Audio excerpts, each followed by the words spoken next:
क्या आपने कभी भूकंप महसूस किया है? क्या आपने कभी अचानक जमीन को हिलते हुए महसूस किया है? पंखा झूलने लगे, दीवारें कांपने लगे और लोग डरकर बाहर भागे? ये कोई सपना नहीं, ये होता है भूकंप। और आज हम जानेंगे ये क्यों और कैसे आता है।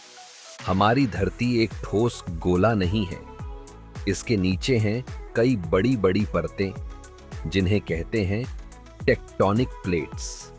ये प्लेट्स हर वक्त बहुत धीमी गति से खिसकती रहती हैं, लेकिन जब ये प्लेट्स आपस में टकराती हैं या अटक जाती हैं तो उनके बीच बहुत ज्यादा दबाव जमा हो जाता है जी।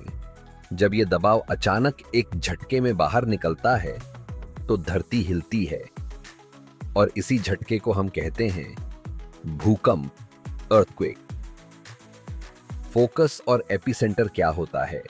जहां से एनर्जी धरती के भीतर से निकलती है उसे कहते हैं फोकस, और उस जगह के ठीक ऊपर जमीन पर जो पॉइंट होता है उसे कहते हैं एपिसेंटर। एपिसेंटर के आसपास का क्षेत्र सबसे ज्यादा प्रभावित होता है। रिश्टर स्केल क्या है?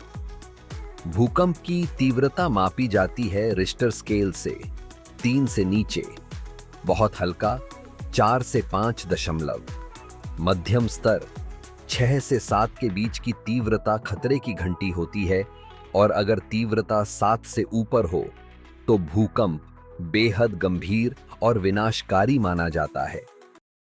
भारत को भूकंप के खतरे के आधार पर 5 जोन में बांटा गया है।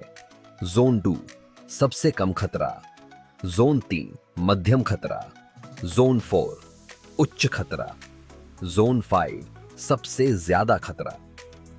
अब सवाल, दिल्ली किस जोन में आती है? दिल्ली जोन 4 में आती है, जहां भूकंप का खतरा उच्च स्तर का माना जाता है। इसके अलावा जोन 5 में आते हैं Kashmir, Uttarakhand, Bihar, north east India zone 4 में आते हैं दिल्ली, हिमाचल प्रदेश, हरियाणा के कुछ हिस्से। इसीलिए इन क्षेत्रों में भूकंप अलर्ट और जागरूकता बहुत जरूरी है।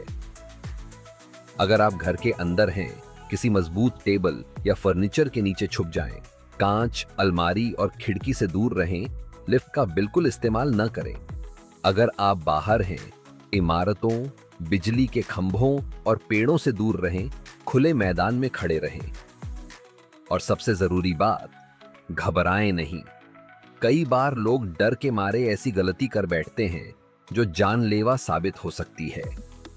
अब आप जान चुके हैं भूकंप क्यों आता है, कहां ज्यादा आता है और उससे कैसे बचा जा सकता है। कमेंट में बताइए, क्या आपने कभी भूकंप महसूस किया है?